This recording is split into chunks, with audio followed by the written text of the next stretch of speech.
Hello student, welcome to my YouTube channel English Learner Assam. আজি এই ভিডিওত তোমালোকৰ লগত ডিসকাস কৰিম তোমালোকৰ ফাইনাল ৰিজাল্ট কেতিয়া ডিক্লেয়াৰ কৰা হ'ব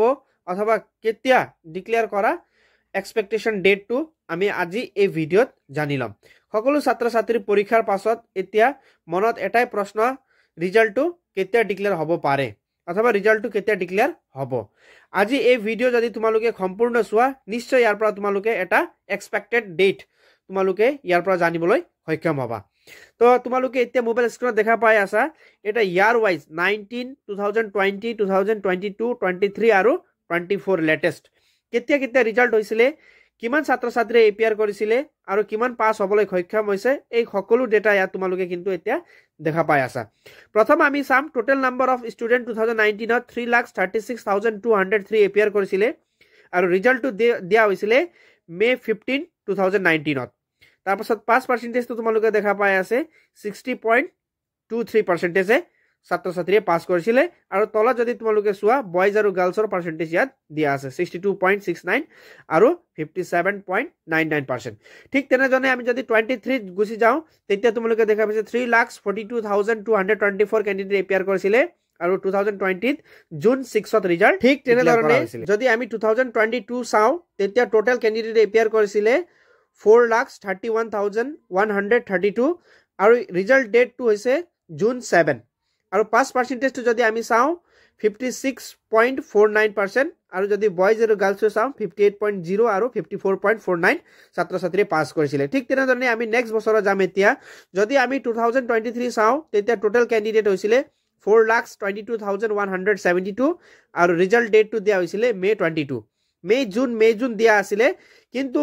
24 ত আমি দেখা পাইছো যে 24 ত কিন্তু বহুত বেলেগ আৰু ক্যান্ডিডেটও বহুত বেছি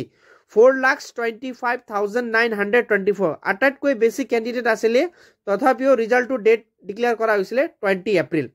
আৰু আমি ইয়াৰ পৰা গম পাওঁ যে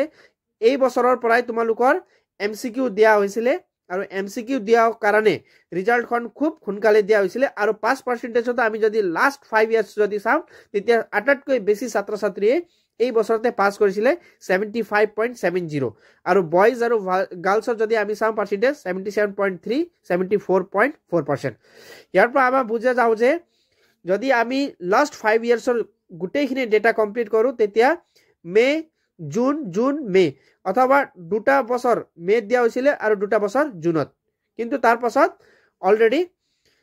2024 ৰ পৰা এপ্ৰিল বুজিবলৈ সক্ষম হ'ম যে 2024 তো আৰু 2025 সেশনতো এপ্ৰিল ডেটতে এপ্ৰিল থাৰ্ড উইকত আমি ৰিজাল্ট পাবলৈ নিশ্চয় সক্ষম হ'ম। ইয়াৰ পৰা তোমালোকে দেখা পাইছা 10 ইয়াৰ্সৰ ডেটাও যদি আমি চাম তেতিয়া ইয়াৰ পৰা সম্পূৰ্ণ আমি স্পষ্ট হৈ গৈছো যে এই বছৰত তোমালোকৰ ৰিজাল্ট এপ্ৰিল মাহত থাৰ্ড উইকৰ ভিতৰত ডিক্লেয়াৰ কৰা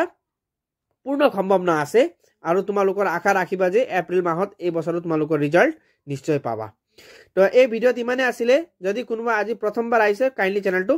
সাবস্ক্ৰাইব কৰিব আৰু ঠিক এনে ধৰণৰ সকলো টাইপৰ এডুকেশন ৰিলেটেড আপডেট পাই থাকিবলৈ চেনেলটো সাবস্ক্ৰাইব আৰু অল নোটিফিকেশন বেল অন কৰিব। Thank you for watching the video.